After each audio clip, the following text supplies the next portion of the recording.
Ladies and gentlemen, it's me, the Mullet Man, Travis Hinton. You're watching Five Star Takes, and I'm here to show you what Mullet Mania is all about. Be sure to tune in now on YouTube. Yes, sir. We are back with another episode of Five Star Takes. That's Shane. I'm Shane, and Oh, and you're that's and that's Dennis, Dennis. DDJ Hey, over everybody. here. That's me. I'm Shane. I'm Shane. I'm That you're definitely. DDJ. Oh, geez, this Freaky Friday. Dennis, listen. Speaking of this, But you know what? We're not even a minute. We're not even 30 seconds in, and I'm about to do something historic. I'm giving myself one of these. oh wow, historic event. But Not speaking only of is that, freaky, I believe, the first time I've given myself one of those, but I believe that is also the record for the fastest X that anybody's gotten on this show. it might be. I don't know. Isaac's probably competed. Um, That's true. Which, speaking of, hopefully we'll have Isaac around here in a couple weeks. He's going to have some time off of work, so hopefully we'll be able to get some Isaac episodes in. We definitely need him because I don't know about you, but I miss that son of a bitch. Man, I just you know you love him and you hate him. You know. I don't hate him. No, I'm just kidding. No, I love Isaac. Isaac's one of my best friends. But Freaky Friday, Dennis, I withheld this information from you because I wanted to tell you on the show. Would you believe that I've watched about 2.5 hours of baseball recently? Really? I have. I watched. What did you watch? I watched the Yankees and Mets game from a couple nights ago. Okay. And then I watched a little bit of the Athletics versus, I think, the Angels from last night. Now, I did have bets on both games, but I also had not a lot else going on, and I was like, I'm going to throw this on. And, it wasn't the most exciting thing I've watched, but I didn't dislike it. And I thought about you, and I don't remember if I sent this video to you, and if not, I'm gonna tell you about it. But if not, I will send it to you after we're done recording. But as I think we might have mentioned here, and obviously if you're friends with me on Facebook, which I know you are, and Isaac is, and a few other people, but I spent my this past weekend in Milwaukee, Wisconsin with my nephew. Giovanni Tuhati, the hot one, from our friends over there at Shooting Shit, was supposed to join us, but he unfortunately had to cancel at the last minute. So it just ended up being my nephew and I. And one of the things we actually did was on Saturday, because we went to the Milwaukee Brewers game this past Friday. And we talked about possibly going Saturday as well, but the tickets for some reason, were like way more expensive than they were Friday, and stuff. So we ended up deciding to go to Potawatomi Casino up in Milwaukee, which is about 10 minutes from American Family Field. And I think it was about maybe just around 20 minutes away from the hotel we were staying at, which, by the way, is one of the worst hotels I've ever been in, and we will never stay there again. No, Dennis, pause. It was Pause. You have to tell me about the hotel. Okay. What? Okay. So, first off, you don't have to name drop the hotel if you don't want. Just no, I'm not going to. What went wrong with it? But it was in a not so nice part. I guess I shouldn't really even say nice. I mean, everything around. I mean, it wasn't in the nicest area of the Milwaukee area and stuff, but I mean, it wasn't like like yeah. It was Bum Alley, or it wasn't in a fun area to be in. There was not a whole lot of fun things to do around it. Let's just say the clientele, the people that were staying there, a lot of interesting characters. Let me get what else see. My kind of people. For a two bed for a room that the room that we stayed in had two queen beds. There was only one bath. There was only one like bath towel in the bathroom.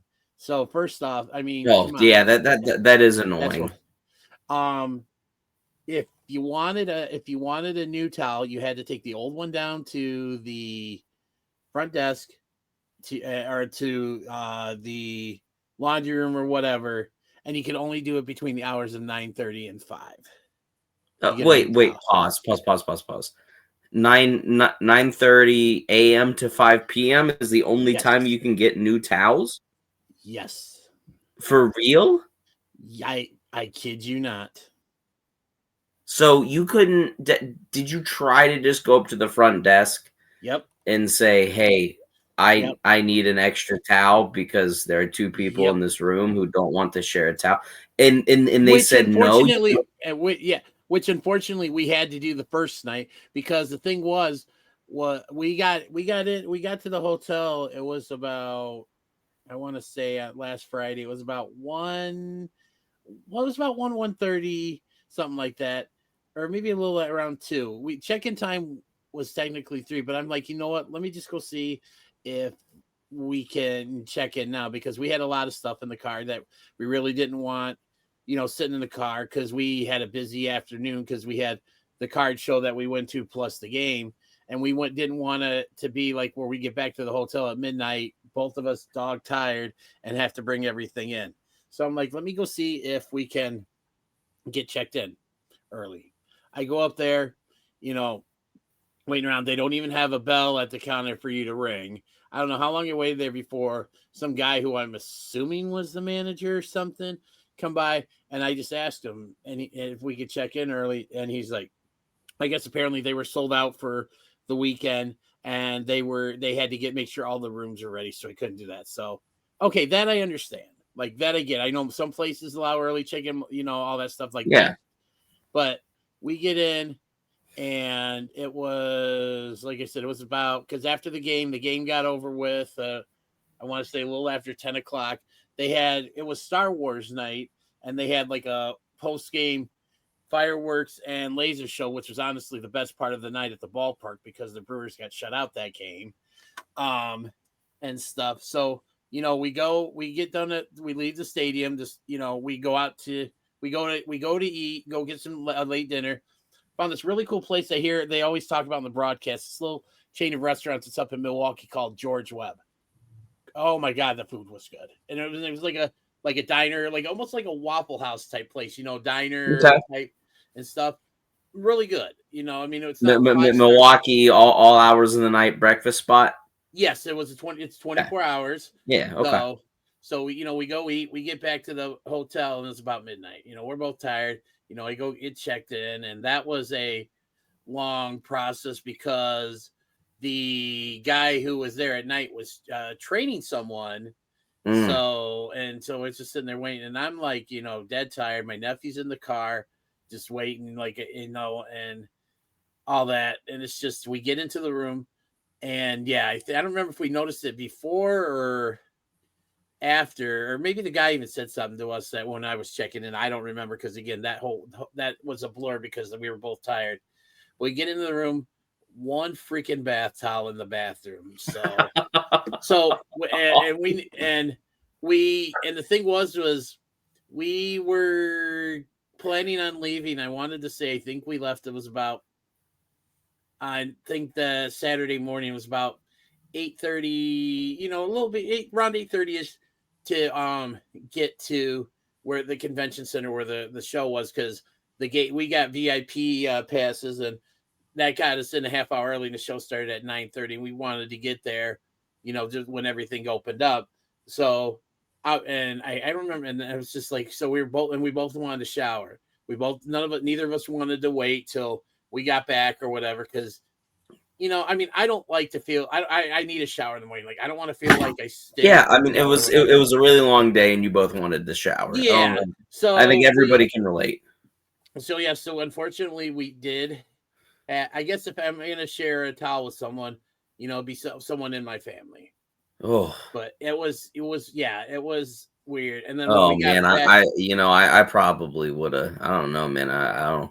Yeah, but we got back, and and I want to say we came in, we got back when we got back from the show before we went out for the night.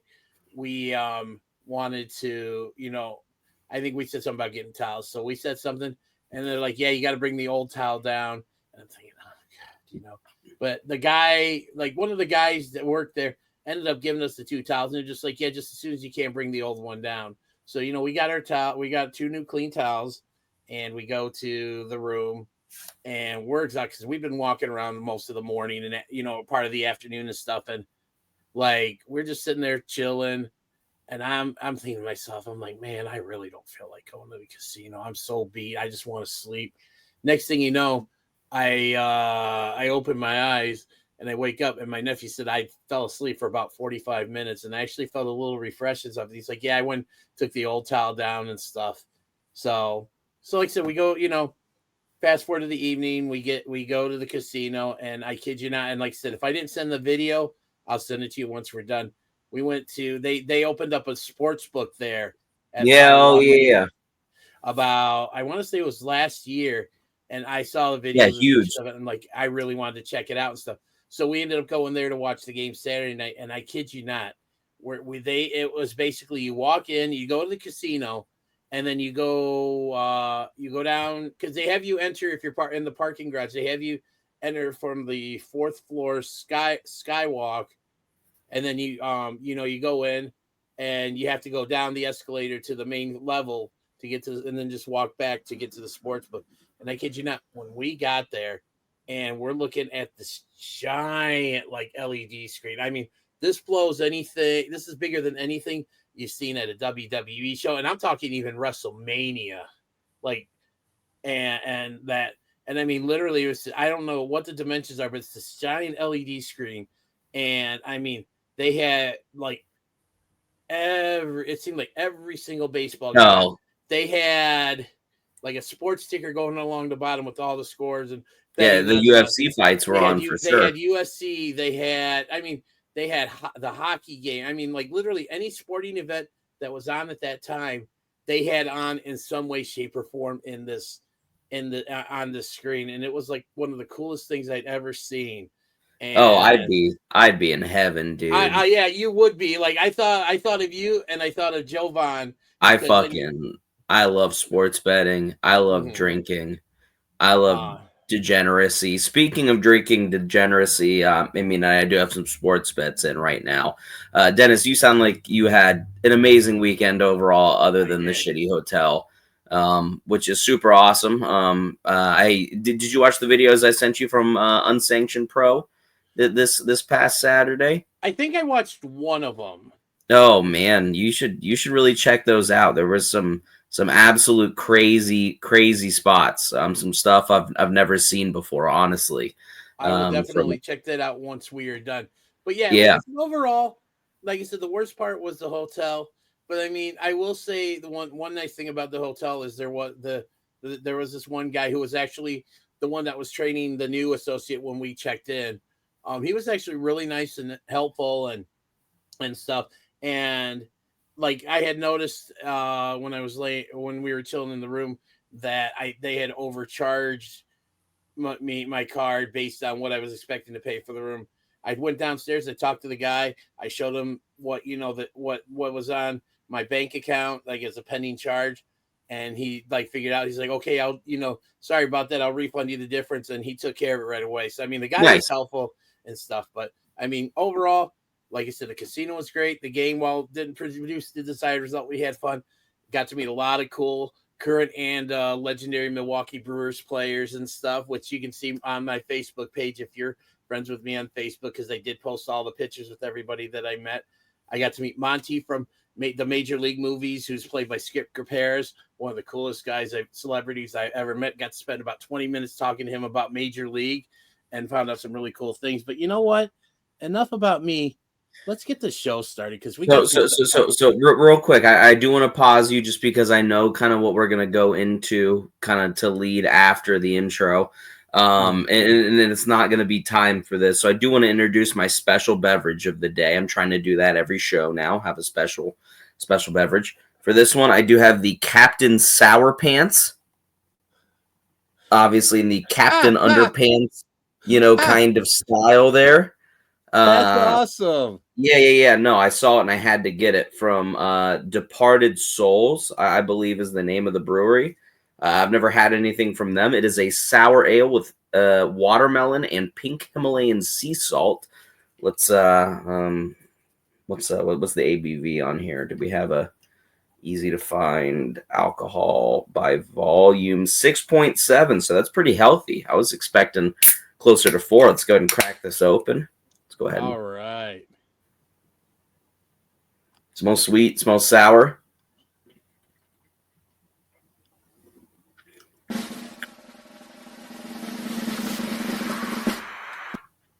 It tastes like a watermelon margarita, but as a beer. It's pretty good. I think my wife would like that because I know she's a fan of the margarita. Yeah, and also, look, I saw it and I had to get it, man. Shout out Captain Underpants. That shit is legendary, and it's one of the things, Dennis, that I feel like I was in the first wave of. I was the Captain Underpants child. Like, I remember I got the first book from the Scholastic Book Fair. So, the both book fairs. Oh yeah. Listen, shout out books. This is 5-Star Takes. Roll the intro.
All right. Well, we are here with a brand new episode of 5-Star Takes. We hope you enjoyed my adventure about hearing about my adventures in Milwaukee.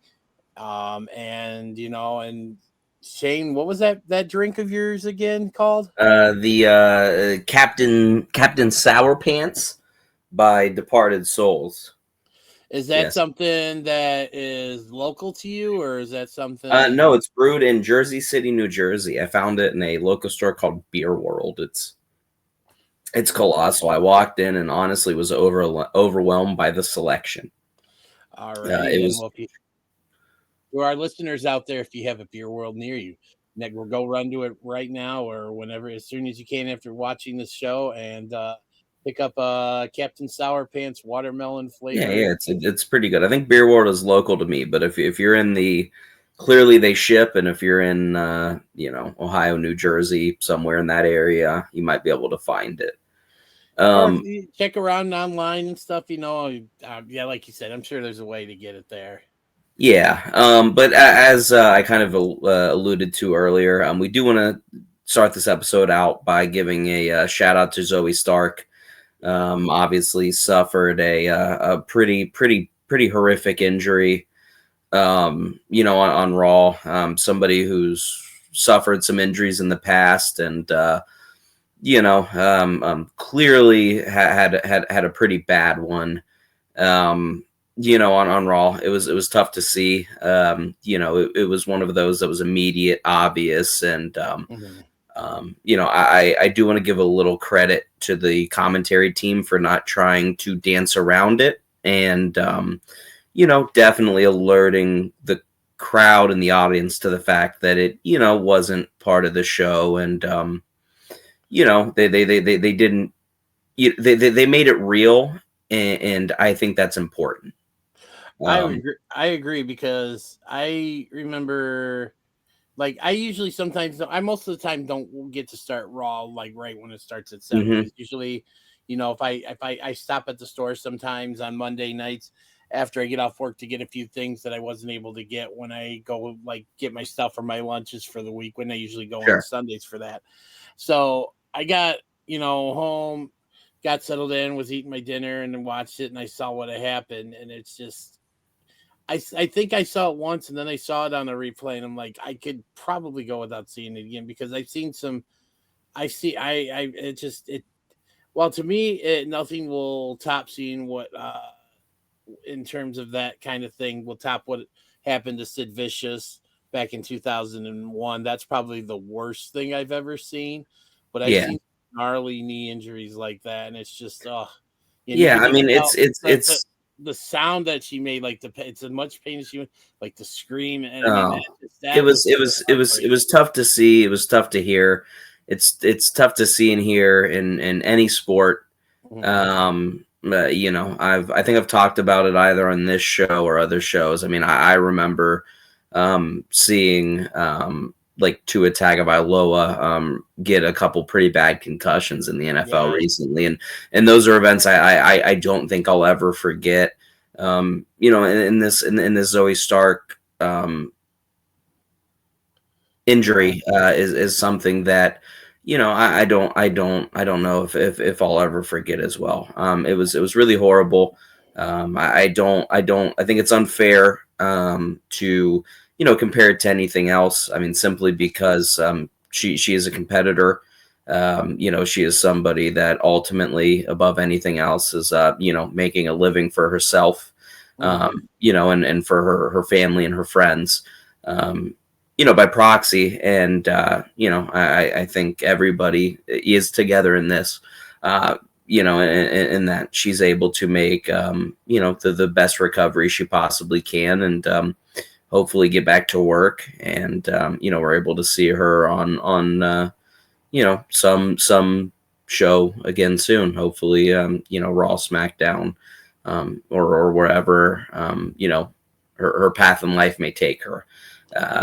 Yeah, it's just it's always rough, you know, and it's just I can only I mean, yeah, I've torn the ACL in my right knee two times and stuff in the span of 9 months. That's you know that sucked, but I just can't imagine what that had to have been like.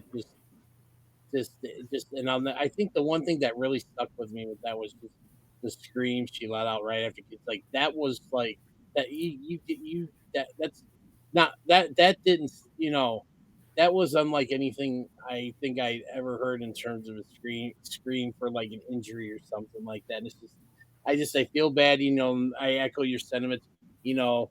Wish her the best, hopefully a full healthy recovery so she can get back to doing this and stuff. But it just goes to show you. I mean, even these. That's why they say don't try this at home because even like these things happen to the professionals. It's just the nature of the beast, and it's just I mean, just that's why they just don't try this at home because even when the stuff like this happens to the professionals, it's just Yeah, I mean, and you know, ultimately these things are happening to people that I would suggest are in better shape than, you know, probably 95% of people watching the product.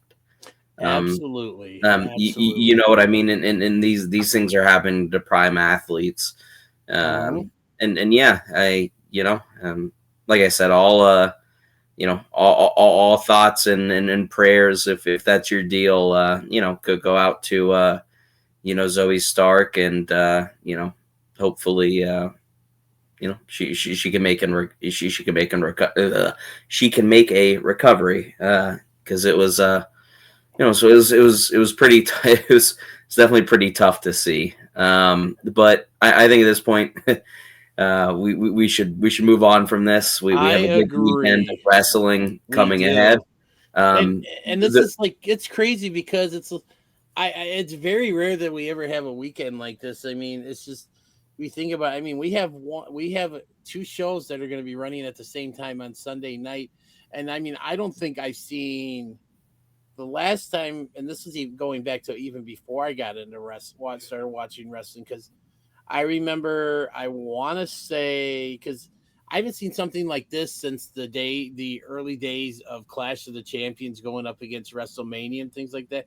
Because I don't know if you know this or not, but back when Vince ran WrestleMania 4, on pay-per-view for the tournament to crown a new WWF champion. I think Jim Crockett answered with the first Clash of the Champions on TBS for free.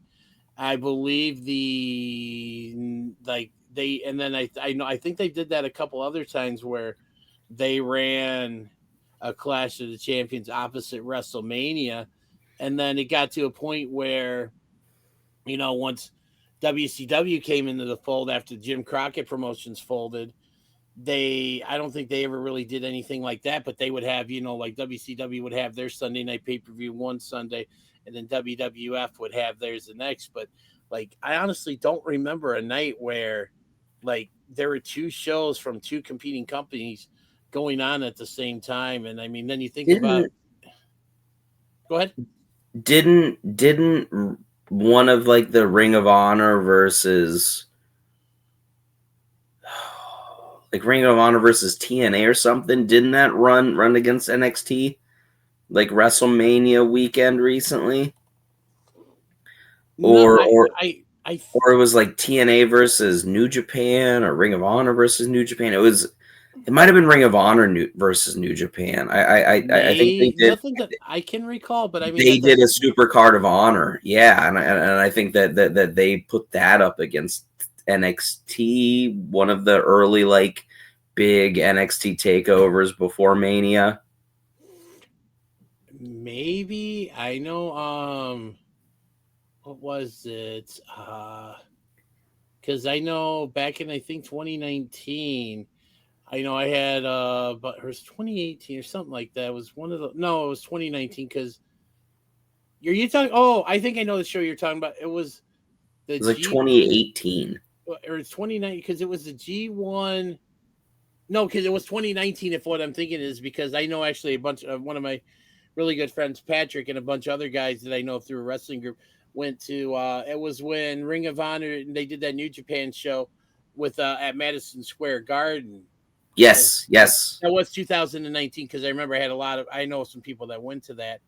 I think they had the NXT show earlier that day. I don't think they ran. Did they not run at the same time? I don't think they did. I think NXT maybe did it during the afternoon. I would have to. You know what? I'm gonna do some while we're talking here, or while you're talking. We're gonna. I'll do a little bit of digging here and just trying to see if I can find out for sure because I don't think so, but that doesn't necessarily mean that's the case. Shit, what was I gonna? Oh yeah, so let me do that. But yeah, let's start talking about the first show, like the big show that we got, and that's Saturday night's main event. We got 4 matches lined up for that. We have Damian Priest versus Drew McIntyre in a steel cage match. Hopefully they go old school and bring back the old blue bar steel cage. That would be pretty sweet. We got But while you're looking that up, I mean, I think you can expect more of the same. As far as what you got at WrestleMania, a couple pretty athletic big guys that are going to beat the crap out of each other. You're going to see some athleticism from Damian Priest. Here's my maybe only 5-star take. I don't have many plans, but I could come up with some more. I think that Damian Priest is going to jump off the cage. Ooh. I mean, it might just be like a crossbody or an elbow or something. Okay, so I have an answer. They did not run concurrently. They actually didn't even run the same night. NXT ran that Friday night. This must have been well, what night did that Ring of Honor show run then? That ran the Ring of Honor show ran on April 6th, which was that Saturday, the day before WrestleMania, the 35.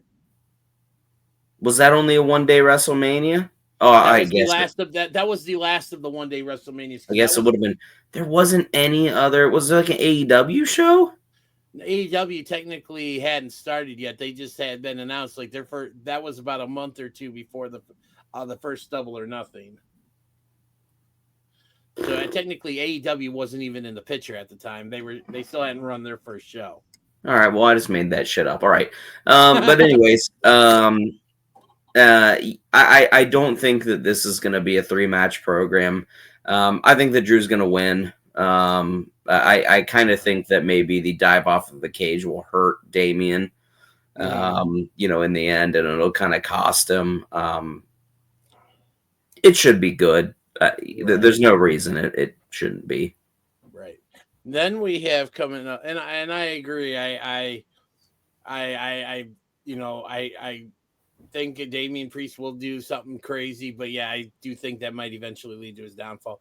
Speaking of matches, here we got another one here where we have R-Truth facing his childhood hero John Cena, the undisputed WWE champion, the 17-time the 17-time champion, in a non-title match. I actually think this.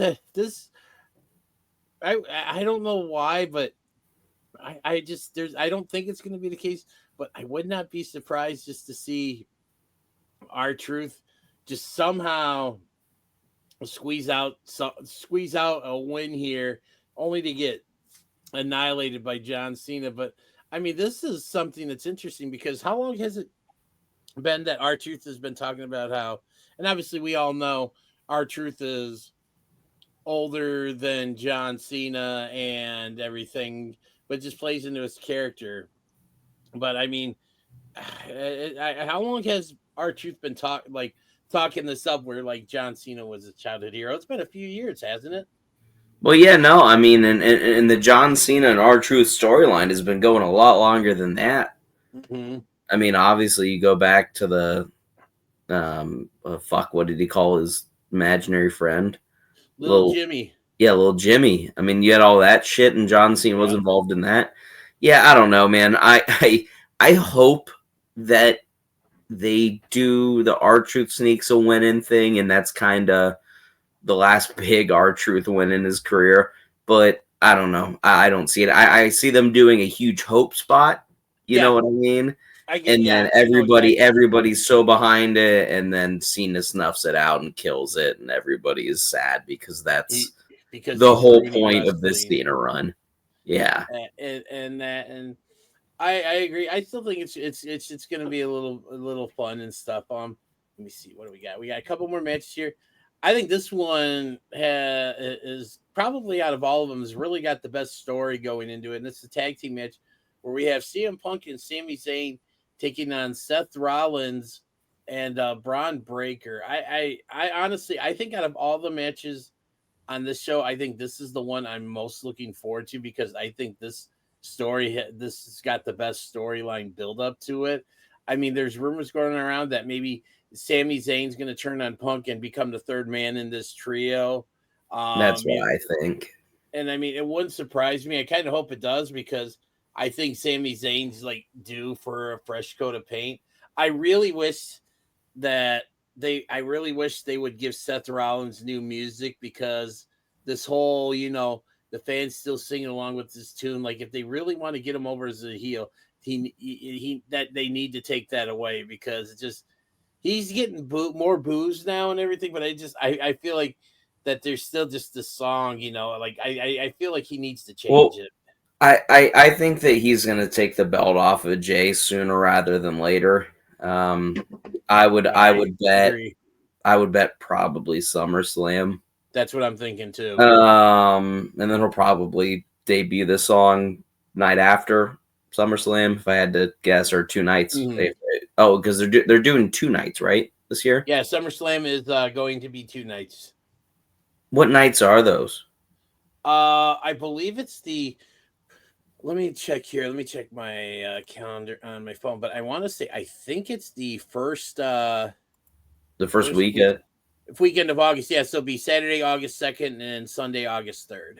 Okay, cool. I will be in town for that. Anyways, but anyways, yeah, I bet they'll probably do it then. Yeah, I don't know. I mean, I don't want to see heel Sammy, but ultimately, I think Sammy is just such a good player wherever you put him. I don't know what the outlook is for babyface Sammy right now. You know what I mean? He's just going to be one of those guys that is, not a jobber in the mid card, but he's going to be putting everybody over. You know what I mean? he's not making his way towards the title or anything. I think him as the third member of the Seth Coalition is a good place for him to be. Right. He's gonna put on a bunch of good matches. Whatever, blah blah blah. I mean, so ultimately, I think we're both in agreement that Seth and Braun are gonna take the win here. Right. And then we have the only title match on this card. We have Logan Paul challenging Jey Uso for the World Heavyweight Championship. I believe this will be Jey Uso's second title defense because he just had that title defense against Rollins on Raw a couple weeks ago. But once again, I think we're gonna get that a good match out of Logan Paul. But I mean, come on, anybody that honestly thinks that he's coming out of this match as the new World Heavyweight Champion, you're only kidding yourselves because they're setting up for the rematch for Mania with Jey Uso versus Gunther on Raw in a couple weeks, and then obviously we, as you had mentioned earlier, you probably are going to have Seth Rollins waiting in the wings for whoever comes out of that match. Yeah, it would be funny if Logan won, though. I think the internet would break. And then he just break the internet for 2 weeks, have him drop it to Gunther, and then you just move on. But I think he really screwed. I really think it just. I don't think that's what they should do. It would be funny. Yeah. So, alrighty then. Well, that's Saturday night's main event. Let's move on to Sunday. We actually have a pretty decent looking card for NXT Battleground, and there's a lot of new faces on here that really. A lot of, there might be some people that don't necessarily, know and stuff. I mean, hell, the main event alone, we've got Obafemi going up against Miles Bourne, who is that the main event? Well, it's the no world way. I feel like, yeah, I feel like it's Trick versus Joe Hendry's definitely gonna go on last. I disagree with you. I think it's going to be Stephanie Vaquera and Jordan Grace that's going on last. I think the women are main eventing that. Yeah, it could. We shall see. So let's run through the card here. We got 6 matches lined up for NXT Battleground. We're going to start off. We got these first 2 matches were just added, I believe, on NXT this past Tuesday, which would be yesterday because we're recording on Wednesday night. We have a 6-man tag match. We have Hank and Tank, the NXT Tag Team Champions, teaming up with Josh Briggs, going up against the Culling, which is Sean Spears, Nico Vance, and Josh Briggs' former partner, Brooks Jensen. I mean, it's good. I wouldn't be surprised if this match opens the show. I mean, again, shout out to Hank and Tank for winning the NXT Tag Team titles at Stand and Deliver last month, and well deserved and stuff. I still think Hank Walker looks like he could be related to Seth Rogen, but that's besides the point. I think they're kind of furthering this thing with Josh Briggs, possibly joining the Culling. I don't think it's going to happen here. It might be one of those things where he gets worn down over time and eventually joins and stuff. But I mean, to me, I'm going to go with the Culling in this for the win in this one. Yeah, I'm just gonna go with the Culling to win because Josh Briggs joins. I think right here, I think NXT is clearly, I mean, in WWE as a whole, right, is kind of in that once a year transition period where everything is changing. We just had all the cuts. You're seeing new all the call-ups. Yeah, new faces on all of the rosters. You've got some of the biggest stars and new gimmicks. New storylines. I think Briggs with the Culling makes sense. You have another tag team in NXT there.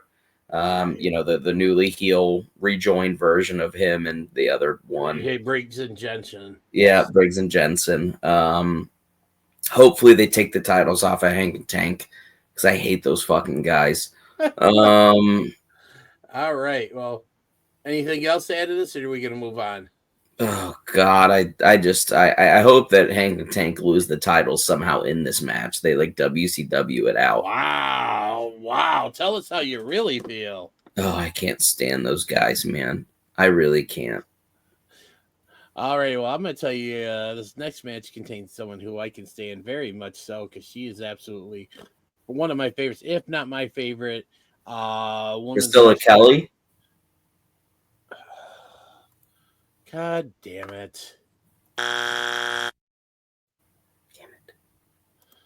No, we got Sol Ruka, who is the current NXT Women's North American Champion, and also she is the, as far as I know, she's still the WWE Speed Champion, going up against the inaugural NXT Women's North American Champion in Kalani Jordan.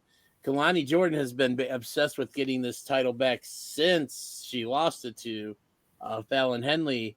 I believe it was at Vengeance Day. But, I mean, Soul has been on a roll. I mean, she's unlike any other women, female wrestler they have on the roster. She's got one of the most unique movesets I've ever seen. Her finisher, the Soul Snatchers, freaking awesome. I can't go against my girl Soul. I'm gonna say she retains. I think we're gonna see a little bit of dissension in the ranks between her and Zarya. I think Kalani Jordan's trying to egg it on and stuff. But yeah, I think Soul's going to retain. Yeah. I mean, I think that's a smart thing to do.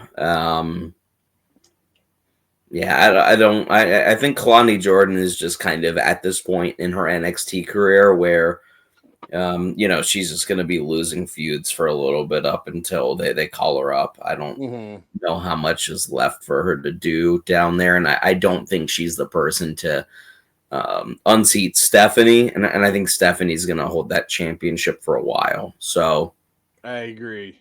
I think at this point, if Kalani, if the plan is for Kalani to win the title, I think you're looking at like 16 months down the line at the very least, up until that story ends. You know what I mean? But I think we just spoiled your pick for the NXT Women's Championship match, which we'll be talking about shortly. Yeah, I mean that's fine. I'll spoil both of them. Yeah, I think Soul retains here. I think you're totally correct. Zarya babyface makes no sense to me. Has never made any sense to me. Yeah.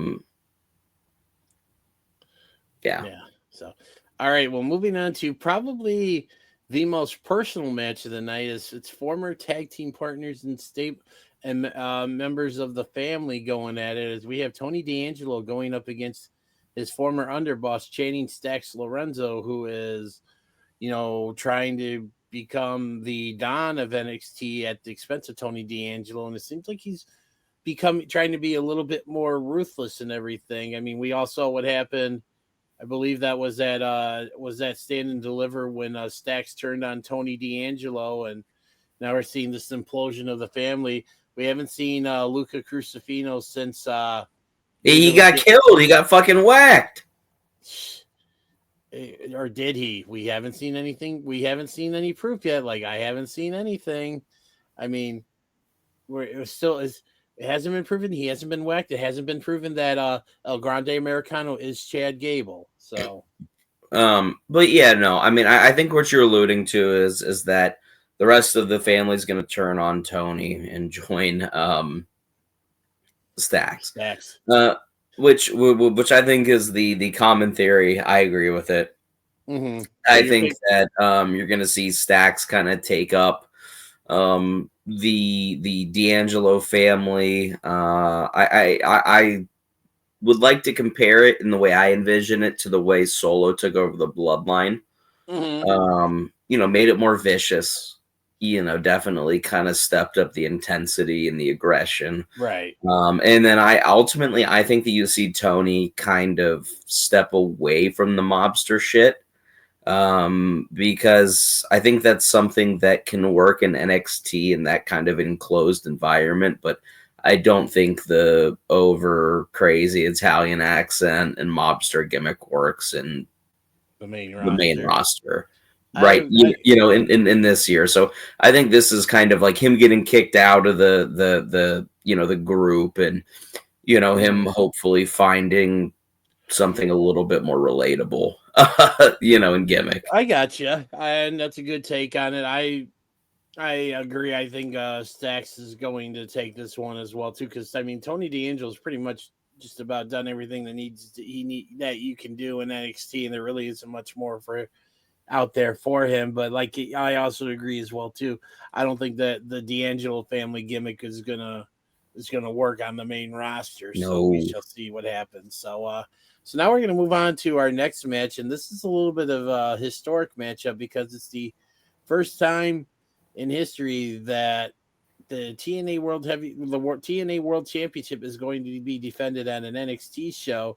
We have the guy that everybody believes in, Joe Hendry, going up against Trick Williams, and to me, I honestly, I would love just to see what kind of havoc it would cause to see an NXT wrestler holding the TNA championship. I don't think it's going to happen, at least this time yet. I mean, to me, I think Joe Hendry is going to retain, but I mean, I don't think that's going to be the end of this feud.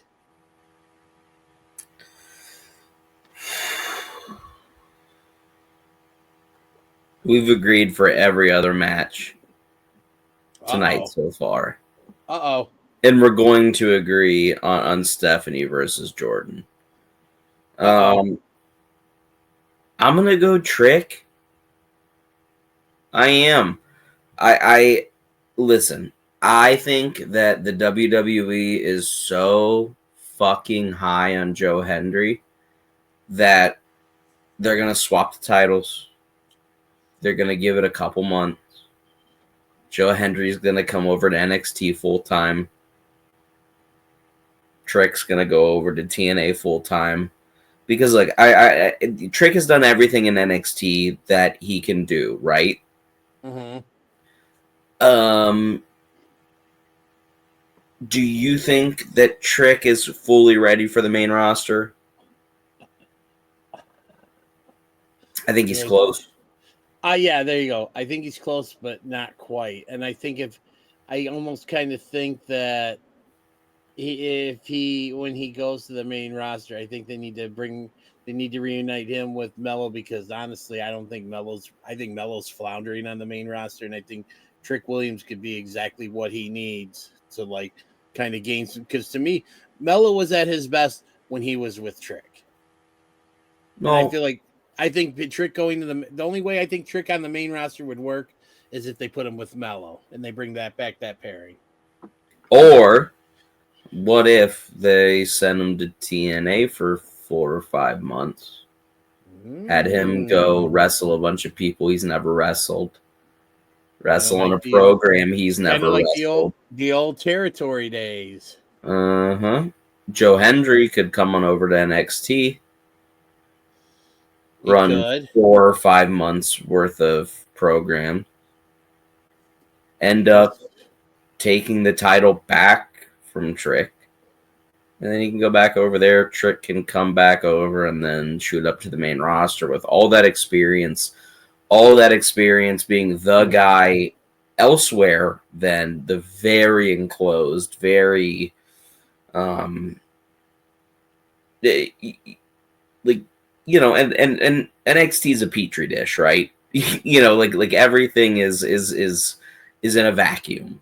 Mm-hmm. And I think that taking Trick out of the vacuum for a little bit would help. So I'm going Trick here, man. Okay. All right. Well, we got 2 more matches here. We've got this one we already kind of talked about a little bit, and it's a match for the NXT Women's Championship. We got Stephanie Vaquer versus Jordan Grace. I am absolutely in love with Stephanie Vaquer.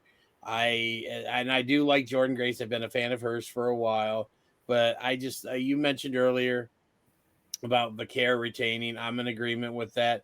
I would honestly not be surprised if excuse me, if Vicaire wins, and I think we see a little bit of a heel turn from Jordan Grace because I think she's kind of been flirting with it lately, and I kind of think this loss will send her over Sure. the edge. And yeah, I think we're gonna see a after this match. I think we're gonna start seeing a more aggressive, more vicious side of Jordan Grace. So yeah, I'm with you. I think Vicaire is gonna retain. And what's the last match of this card, Dennis? We have Obafemi defending the NXT Championship against Miles Bourne of the No Quarter Catch Crew. I don't think anybody, and this isn't a knock on Miles, that I don't think anybody saw this match coming. But you know what? I think this is kind of one of those, where they're looking at Miles Bourne and like, you know what? Let's see what we got with him. And I think this is going to be a sink or swim for him. Yeah, I mean, we're at a time, like I said earlier, of change right now, and there's everybody else is kind of caught up in other stuff, and I hope for Miles that all of the trainers and things are like, man, we really see a lot in this kid, and he has absolutely no chance, but we're at a time right now where we need somebody with no chance, and I think I think it's really cool that they're giving him this chance because if you didn't know, I know they've done a really good job explaining it, but Miles Bourne, I believe he's what is he officially deaf, or is he just like, I forgot what it was, like, is he actually deaf or I believe that he is either I believe he's mostly to completely deaf. I'm gonna let me check here. I'm gonna check and see real quick, see if I can find that out as well, and stuff. Let's see here. But regardless, yes, it's very cool that they're giving somebody a shot who is not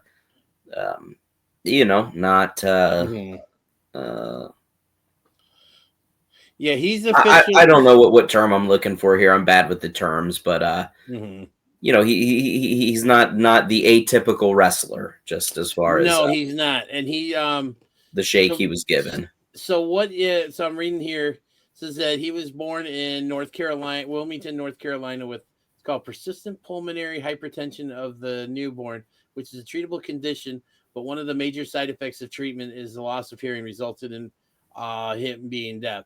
So basically, he's got hearing aids. And it's actually interesting. He would use an FM system while he was in school, which would allow him to focus clearly on one person and read lips. He became an amateur wrestler while he was in kindergarten, and during high school, his record was 28-7 with 12 pins, 1 technical fall, and 6 major decisions. And they said that he was allowed to wear his FM transistor inside his ear guards by the North Carolina High School Athletic Association in order to be able to listen to his coach during his matches. So yes, he is deaf, cool. But I know he can read lips, and I'm sure he's probably got some sort of hearing aid or something. But I just think it's a really cool. It's really cool that, and I think that they could really do something with him to, like with this showing, like, and I think that Miles Bourne could serve to really be an inspiration to kids out there and to adults who maybe suffer the same condition as he did or have some kind of disability or something. And it can be like, if he can do this, then I can do it. And I think that this could be, like I said, I think this is going to be sink or swim for Miles Bourne. And if I know NXT, like I think I'd like to know, I think he's going to swim. I think he's going to have an excellent showing. I don't think he's going to win, but I think it's going to be one of those things where he's going to really make a believer out of a lot of people. And again, I think he's going to inspire a lot of people to maybe pursue their dreams as a result of this. For sure. I think we're both in agreement that Miles will have a nice showing, but ultimately will fall short. So, Dennis, we like to stay around 1 hour for our shows. We are at 54 minutes and 10 seconds right now. We have one AEW show to get through. Set it up for us, and let's rapid fire these matches. You know what? Normally we would take a commercial break to go talk to it, say hello for to hear from our friends at Waukesha Sports Cards. But yes, we will run our commercial after the show. So for those of you who watch the show just to see the commercial, do not fear. We will definitely have it still in the show. But yes, we are going to go through this somewhat rather quickly. So we're going to start out with Well, what show is it and who's it from, Dennis? Set it up. the AEW Double or Nothing. It's going to be running at the same time that NXT Battleground is going to be running. So I said I'm going to be watching NXT Battleground most likely because where I'm at, I will probably just be sitting somewhere comfortably, just relaxing with the wife and the kid. And yes, I will. You won't have to pay $50 for it. Might not work. No, I'm gonna. Well, even if I wouldn't pay $50 to watch this show, I would find another way to watch it. But again, it's gonna. I don't know, but most likely I will be watching Battleground. But okay. So we're gonna go rapid fire through this match. I'm just gonna go the order and the listing of the matches that I have here. The Women's Owen Hart Foundation Cup Tournament Final, where the winner earns an AEW Women's World Championship match at All In. We have Jamie Hayter going up against Mercedes Moné. Who do you got? God, who cares? Wow. I don't know, dude. I have Mercedes Monet because it's Mercedes Monet. I think they've been building to Mercedes versus Tony Storm, and I think you got to do it at the biggest show of the year, which is All In. So I would love for it to be Jamie Hayter because I don't think she's been the same since she's been back, and I don't, and she she looks like a Greta Van Fleet fan now. Jeez. All right, so we have next up, we have the Hurt Syndicate, comprised of Bobby Lashley and Shelton Benjamin, going up against the Sons of Texas, which are your Ring of Honor World Tag Team Champions, Dustin Rhodes and Sammy Guevara. This match will be for the AEW World Tag Team Championships, and I believe this is Sammy Guevara's first match, AEW match in quite a while because he was gone for a while. And then he came back and he's been basically wrestling under the Ring of Honor banner and stuff. But I just right now, you don't take the titles off the Hurt Syndicate, but I do feel like we're going to, much like we talked about earlier with whoever it was, I can't remember, where we're going to get that, with R-Truth and John Cena, where we're going to get a spot where we think, oh my God, R-Truth is going to do it. I think we're going to get that here with the Sons of Texas, but it's just right now, they're just the Hurt Syndicate. They're just too much for everybody right now. So I think they retain. Yeah, it would seem. I mean, it would be a totally coked out Tony Khan decision to have MJF turn on, the Hurt Syndicate, or have Shelton turn on Bob and then be loyal to MJF or something. But no, I think you're right. I don't think the Sons of Texas have a chance. Right. Okay. So next up we have for the AEW Women's World Championship, we have Timeless Tony Storm going up against Mina Shirakawa. No disrespect to Mina Shirakawa, but she's got absolutely zero chance of winning this match because of what I talked about earlier. They're building we're going to see Tony Storm versus Mercedes Moné at All In. Timeless Tony Storm is going to retain. Yep, sure. So, all right. Next up, we have FTR with Stokely versus Daniel Garcia and Nigel McGuinness, an interesting tag team. This match was brought up, came about due to the constant picking on of Tony Schiavone by FTR, and Nigel McGuinness is Tony Schiavone's broadcast partner on Collision. We're going to see Nigel McGuinness, I believe, in what would be his third match since 2011, and this ought to be interesting. I mean, to me, I think FTR is going to win. I mean, I think Nigel's going to have a great showing, but yeah, just to me, I think you just got to go with FTR. I think that Danny Garcia turns on Nigel and Stokely has a faction. I thought about that too, and I wouldn't be surprised at that at all too. And stuff. So we're both going with FTR. All right, yes. We are halfway through the show here. We have Mark Briscoe versus Ricochet in a stretcher match. Who cares? I mean, it's Ricochet, right? Mark Briscoe's a super jobber. I love Mark Briscoe. Yes. But Mark Briscoe is putting everybody over. He seems to be okay with putting everybody over. All power to him. He's very good at what he does. But Ricochet needs a big win. This is a big win and a weird match for Ricochet. On par for the rest of his run so far in AEW, especially since turning heel. Right. I think Ricochet has been doing some of the best work of his career since he's gotten to AEW, and I think it continues here where he gets a win.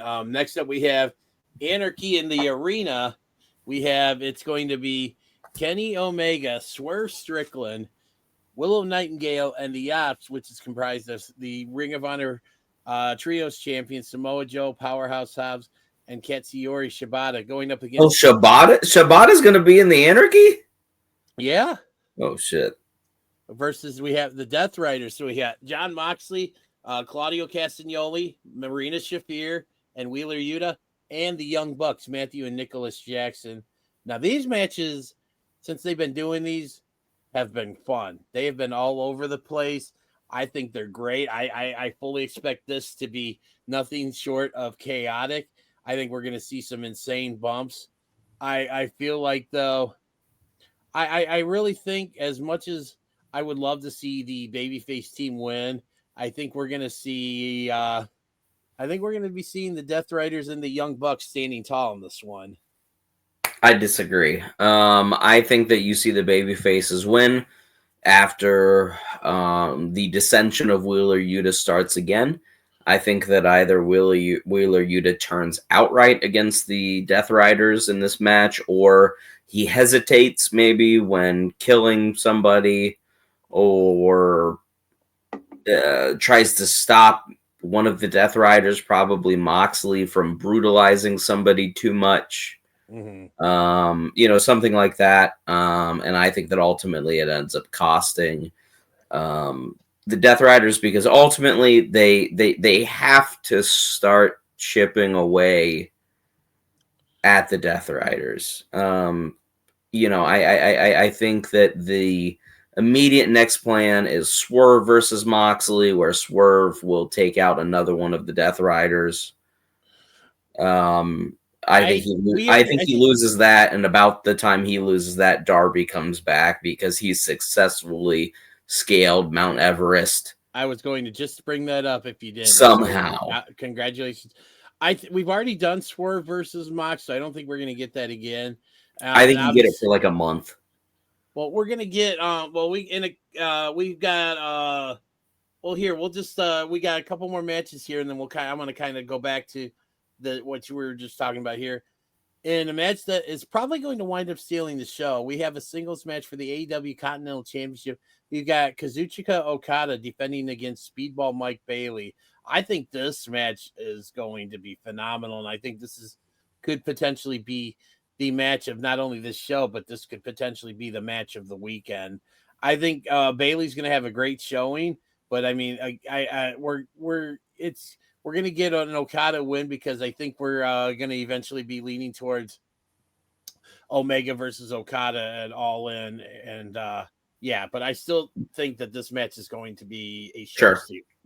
Excuse me. I have nothing else to add. Alrighty then. And then the last match we have in the men's Owen Hart tournament final, where the winner gets an AEW World Championship match at All In. We have Hangman Page versus Will Ospreay. I fully believe we're going to get an Ospreay win here to set up Ospreay versus Mox at All In. I think at All In is where we see the return of Darby Allin and stuff. And we'll get into that as we get close to that show and preview it. But I kind of want to go, and that's why I wanted to go back and say that I don't think we're going to get Swerve versus Mox because of this Owen Hart tournament, as well as the pending return of Darby Allin. Plus, we've already gotten Mox versus Swerve. But I mean, all in all, though, I mean, a great. Oh well, let me ask you this: are you picking Ospreay as well, or are you going with Hangman for the upset?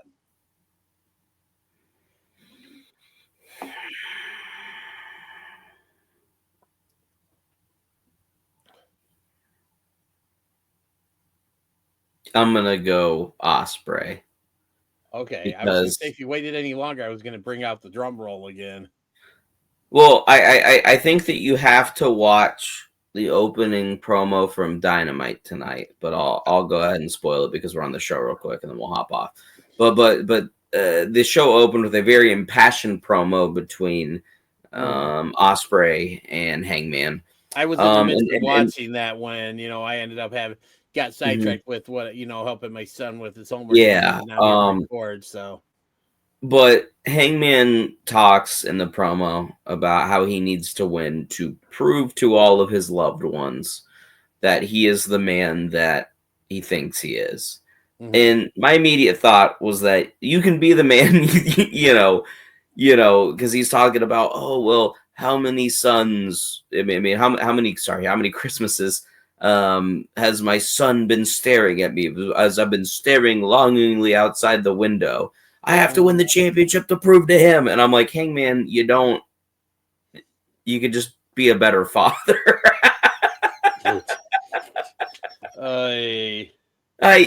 Well, no, I mean, right? Because it's Christmas time and he's just staring longingly out the window because he's unfulfilled because he hasn't won the title, and my thought process is that Hangman doesn't have to win the title to be the best man he can possibly be for his friends and his family.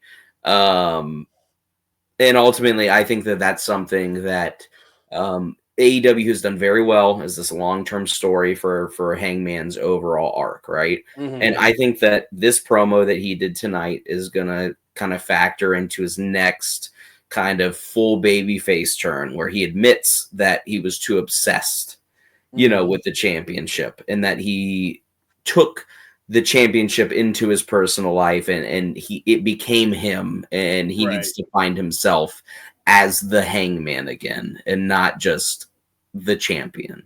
So I think that's where it's going to go.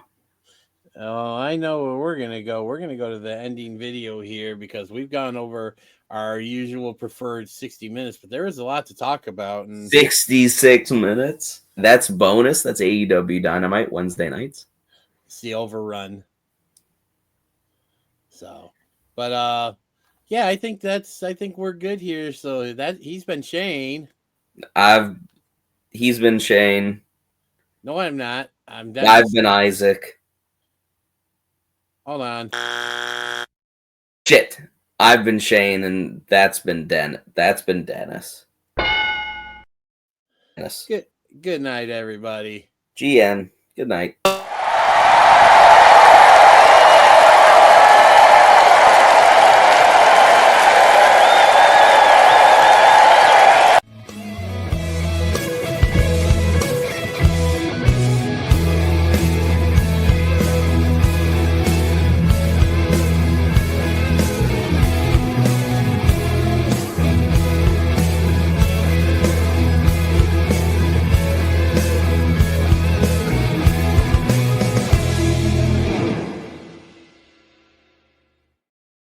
So you want to know what the beauty of not doing this show live is?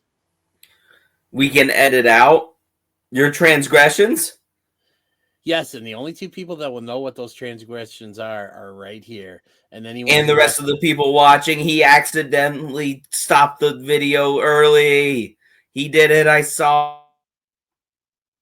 Hey there, it's DDJ from 5 Star Takes, and when I come up to Milwaukee to see the Brewers play, there's one place that I always make it a point to stop at.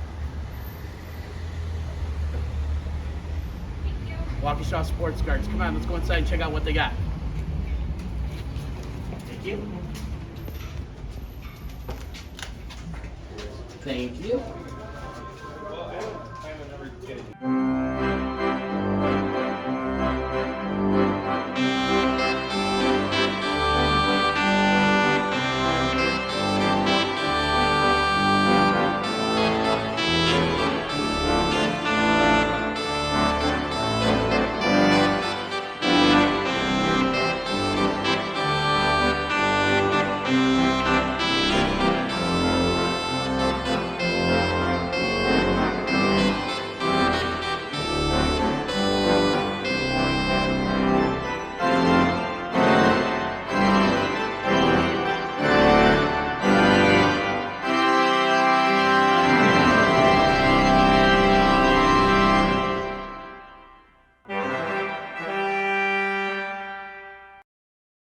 Be sure to stop by one of their 3 locations or go to www.waukeshawsportscards.com. Sorry, bro. Legends of the Ring Sting, man. This is a great figure, old school figure. Looks great. It's Sting! Old school Sting from WCW. Guys, you know us, 3/4 of the Shooting Shit team, and we're here with a listener just like you guys. This is Jimmy from Super Powers Comics. My friend of almost 20 years. He's known him since you were 12. If you know people in Chicago, you probably know Dennis because he knows half the town, of course. But shooters, if you need action figures, comics, wrestling memorabilia, we just showed you Sting. Superpowers Comics will put up their QR code so you can get a good look at everything they have coming. Give it a shot, shooters. Get your superpowers on and get your comics from our friend Jimmy, who listens just like you. Save 25% on your first order when you use the code 5-STAR. This episode and all episodes of 5-Star Takes are now available on YouTube at www.youtube.com/@5-Star Takes. Be sure to like and subscribe. Get all of your 5-Star Takes news and updates by going to our Facebook page at www.facebook.com/SHOOTINSHT. And as always, thanks for watching.